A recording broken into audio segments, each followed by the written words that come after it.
जय महाराष्ट्र. मी Edwin मंगेरा, शाखा 15 बोरळी best.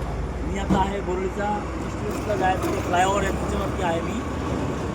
फ्लायओव्हरच्या फ्लायओव्हरची काय अवस्था बघा, किती त्रास होतो लोकांना. या रस्त्याच्या खराब जे आहे बघा, त्यांना पॅच लावलं आहे बघा. इथे दाखव बघा, एक पॅच लावलं बघा. हे असे दुरावस्थेमध्ये किती त्रास होतो लोकांना येण्या जाण्याचा. गाडीमध्ये जंप मारताना एखादा गरोदर बाई असेल, एखादा लोक असतील, म्हातारा माणसाचं रिक्षेने जाणं किती त्रास होतो.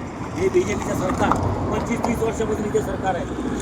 त्यांचे आमदार, त्यांच्या नगरसेवक, त्यांच्या खासदार, त्यांचे मंत्री फक्त ते फेरीवाल्यांना त्रास देणं माहिती आहे. इथे ते खड्डा पडला, ते कल्पना चावलाच्या कडे ते जातो तुम्हाला दाखवला. आणि इथलं बघा तसं किती त्रास होतो याला बघा. हे असं फक्त नुसतं पॅच लावून बस काहीच काम करायचं नाही. पॅच लावायचं, तुम्ही याला पट्टी लावायचं, एवढंच काम पाहिजे त्यांनी. जय महाराष्ट्र.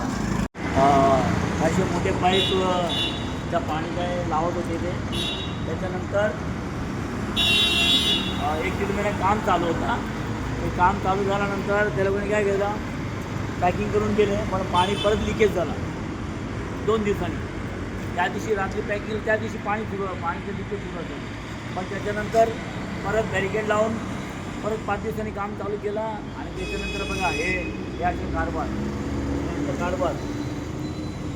तुटपट्टी लावायचं काम कर, तुटपट्टी लावायचं काम कर बघा यांचा.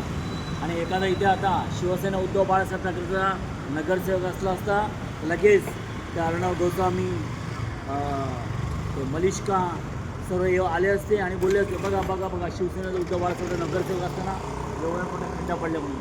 इथे कमीत कमी 20-25 वर्षापासून BJP आहे. नगरसेवक त्यांचा, आमदार त्यांच्या, खासदार त्यांचा, आता तर फायनान्स मिनिस्टर आहे, तरी बघा हे अशा किती खराब काम केलं बघा. हे अशांचे काम, हे असे काम करतात तरी का बघा. हे लोकांना उल्लू बनवायचा आणि पैसे खायचं कामे करतात. हे असे निर्लज्ज भाजप सरकार यांचा निषेध असतो. जय महाराष्ट्र.